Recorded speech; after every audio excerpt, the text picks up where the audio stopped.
Hello guys, আবার চলে এসেছি আজকে আবার বিরিয়ানি ব্লগ। হঠাৎ করে আবার বিরিয়ানি খাওয়ার প্ল্যান হয়েছে আমাদের। গেছিলাম ঘুরতে, ঘুরে টুরে এসে মাঝখানে আবার একটা ছোট্ট করে ফ্রাইড রাইস আর আলুর দমও হয়েছে, সেটা দেখানো তো হয়নি। যাই হোক, এখন হচ্ছে বিরিয়ানি। কি কি করা হয়েছে তোমাদেরকে দেখাচ্ছি। যে দই দিয়ে চিকেনটাকে ম্যারিনেট করা হয়েছে, আর এখানে হচ্ছে বেরেস্তা করা হচ্ছে, আর এখানে হচ্ছে এই আলুটা সিটি দেওয়া হচ্ছে আলুটা,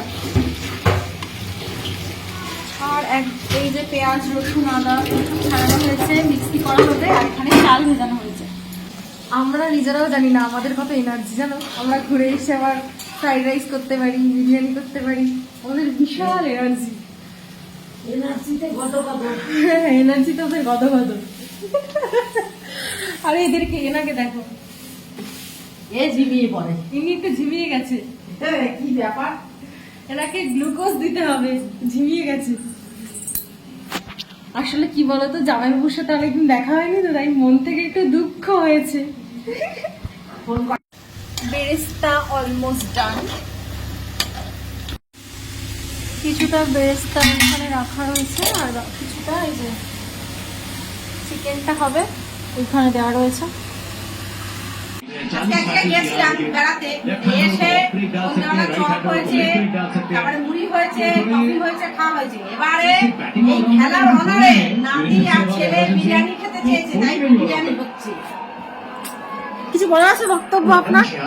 বক্তব্য ডাউন, কেননা নাতি পেটটা ফলফল করছে। এবার ভাবছে কিনা বিরিয়ানি করছে, খাবো কি করে, আবার ভাবছে খাবো না, তাই জন্য ব্যালেন্স হচ্ছে জল খেয়ে।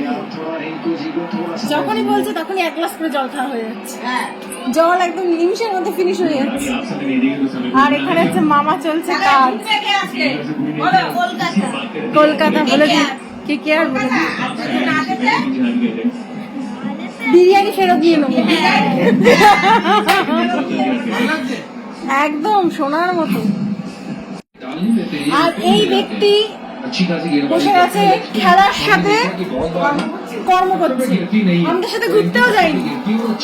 সে এখন খুবই ব্যস্ত। বিরিয়ানিটা দমে বসানো হলো, তারপর তোমাদেরকে আবার যখন সার্ভ করবো তখন দেখাবো। বিরিয়ানিটা হয়ে গেছে, এখন সার্ভ করে দেওয়া হচ্ছে।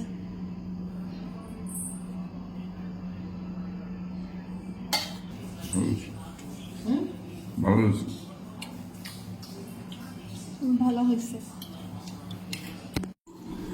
আমাদের বিরিয়ানিটা সার্ভ করা হয়ে গেছে সবার।